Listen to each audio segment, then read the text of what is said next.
Hey everyone, Haley here from The Foiled Plan. If you're new here, welcome. I post DIY craft videos every Friday and design videos the beginning of each week. I do a lot of Cricut crafting, foiling, dollar store DIYs, epoxy tumblers, product reviews, and pretty much anything relating to getting crafty and running a small creative business. If you enjoy that sort of content, please feel free to subscribe to my channel so you don't miss any of my future videos. So we've been working through the app called Procreate. If you're unfamiliar, maybe start back at episode 1 in this series, which I will link up in the corner over here. And then you can progress through the episodes and build on your knowledge of the program. What we're working on today is creating a hand-lettered word, and then we're going to add dimension to it in a really simple way by duplicating layers and making adjustments. So let's get started.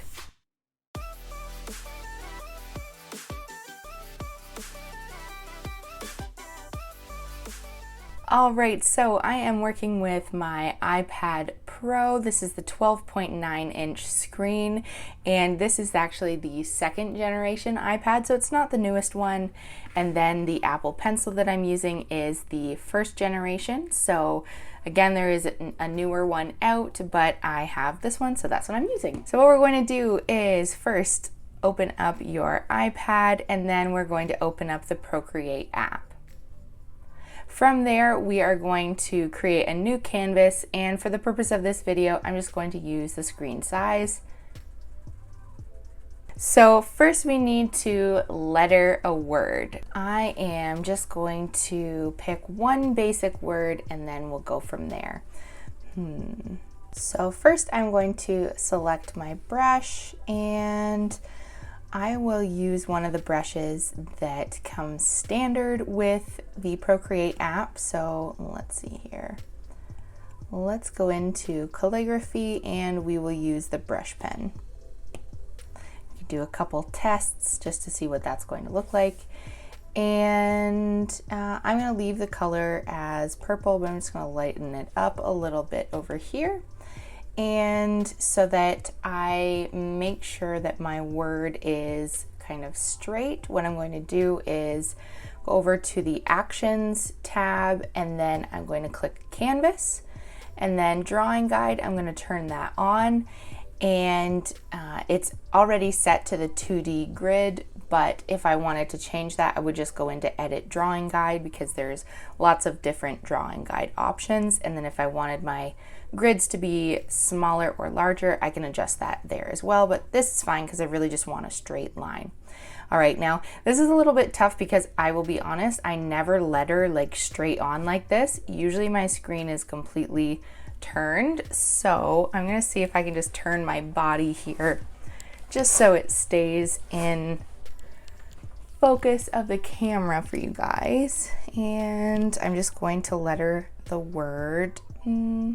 Let's do letter.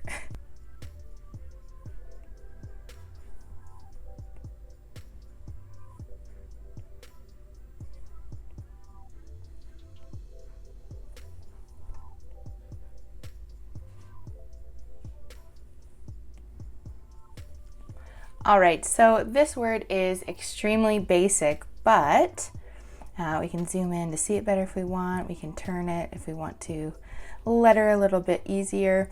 But to add some dimension to this basic word, what we're going to do is come over here to our layers.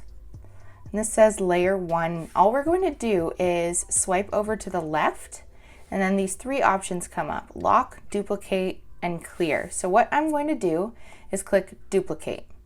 So now I have two of the same layers, so all of the contents in those layers are exactly the same.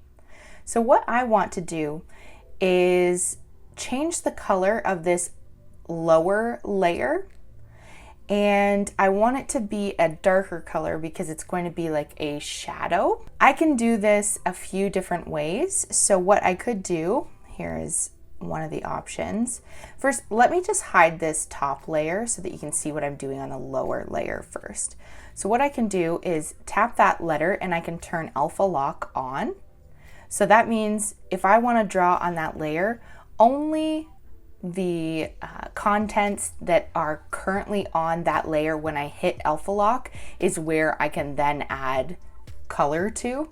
So if I darken this purple right down and I try and draw, I won't draw anything there because that's not part of the Alpha Locked content, but watch what happens. See? It'll show up on here. Or I can drag and drop and everything will be filled. So I'm just going to undo that. So just to make it easy, I'm just going to drag and drop. And now all of that content is that color. So that is one way of doing that. Or what you can do, it involves a little bit more work, but I use this one quite frequently. So I'm going to remove the Alpha Lock simply just by clicking on that layer and then tapping Alpha Lock. And now you can see there's no check mark there. There's no checkerboard background behind this layer. So that means the Alpha Lock is no longer on. So what I'm going to do is actually add another layer in by tapping that there. Now I am going to create a clipping mask. So what that does is anything that you have on this layer will only show up on the layer that it is clipping. So if I tap this and I hit clipping mask, you're gonna see this little teeny arrow points down to the layer below it. So anything that I put on this layer is only gonna show up where there is content on this layer.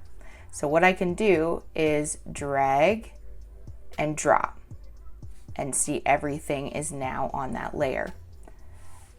So if I wanted to make this no longer a clipping mask, if I tap this button, that's going to show on the whole page now because that whole layer has been filled with that color.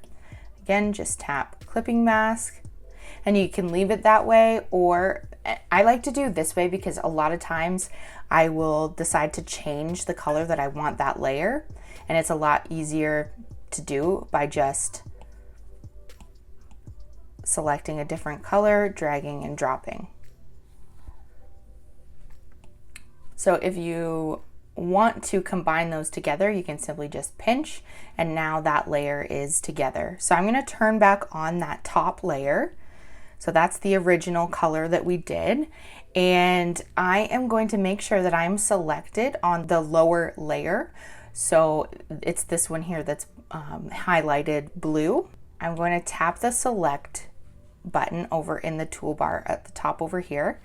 And then I leave the magnetics turned on down at this lower corner here. Now it depends on which way you want your shadow to go, but usually I angle things down this way. I will just, outside of that, I will just tap and you see it slowly start to move. And then you can move it down. It will just move in just fraction, like really small movements. And you can move, or you can move however you want.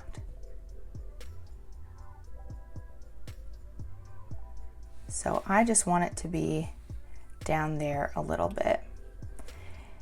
And now some of the original layer was really faint, and that's just the type of brush it is. So I want to build up those spaces so it's not as transparent over here or opaque. So all I'm going to do is duplicate. You see it added. Let's do it again. It added again. And now it's pretty thick so you can't really see through. And then I'm just going to pinch all 4 of those layers together, and now that's one layer. So this layer here, I'm going to do the same thing because this area here is still quite light in comparison to the rest. You won't necessarily have to do this if you choose a brush that doesn't have really faint lines like that. It depends on how hard you're pressing as well. But you won't necessarily need to do this. That looks good to me, so I'm going to bunch all of these together, and now that's back to being one layer. And now if you want to go even further to add more visual interest, you can duplicate this layer and then select the one that is the lowest layer again. And now we're going to make an adjustment to this. So what we're going to do is go over to the adjustments, and then the second option down is Gaussian blur. So we're going to click that, and it says up here, slide to adjust. So you can use your finger, you can use your pencil, whichever you prefer. And you'll see it slowly start to adjust. So that layer becomes blurred. So that adds a bit more visual interest. Now I never do it the full way because it blurs it so much that it totally defeats the purpose. But I mean, if that is something that you like, then by all means. I'm just going to do it very lightly. So if I zoom in, you can see the blur just very faintly behind. And then if you decide that you actually want to move that layer, again, same thing, select, and you can just move it down.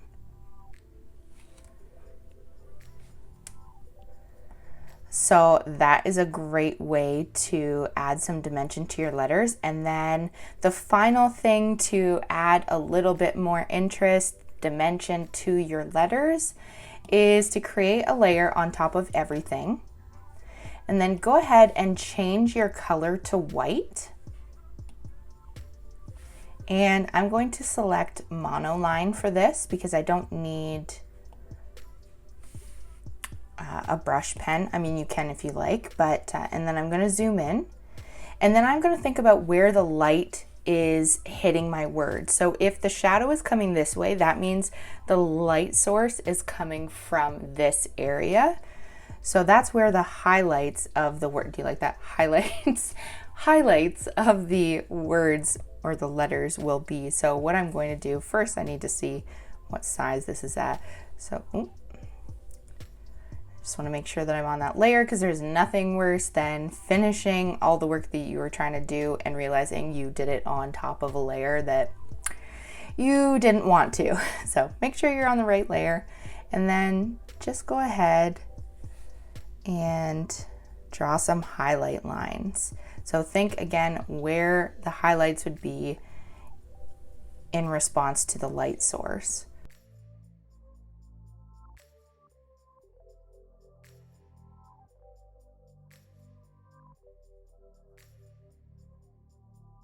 And then the nice thing about working on a separate layer is if you want to go back and get rid of something and redo it, you don't have to worry about getting rid of the whole contents of the layer.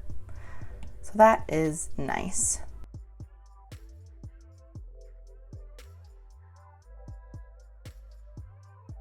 And then just so those lines aren't so harsh, what I can do is go over again to the adjustments, and now I'm going to select opacity.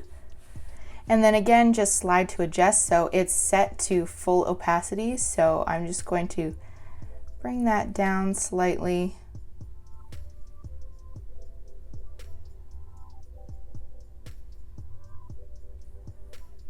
There. And now I'm going to turn off the drawing guide. And then still on that same highlight layer, we're going to add the Gaussian blur. Just again, so it's not so harsh. And voila, we have easy lettering with visual interest. So again, this is what we started out with, and this is what we end with. So it's really easy to beef up your letters and make them look more visually appealing, even when they are super basic and simple, just by adding a couple layers, making some adjustments, and that's it. All right, guys, I hope you found this tutorial helpful. I will be having lots more tutorials similar to this, easy to follow along with, I hope anyways. But if you have any questions, drop them in the comments below, or if you have suggestions for tutorials that you would like to see that you would find helpful in the future, just let me know. All right, thank you guys so much for watching. I hope you have an awesome day, and that's all I'm gonna say. Bye.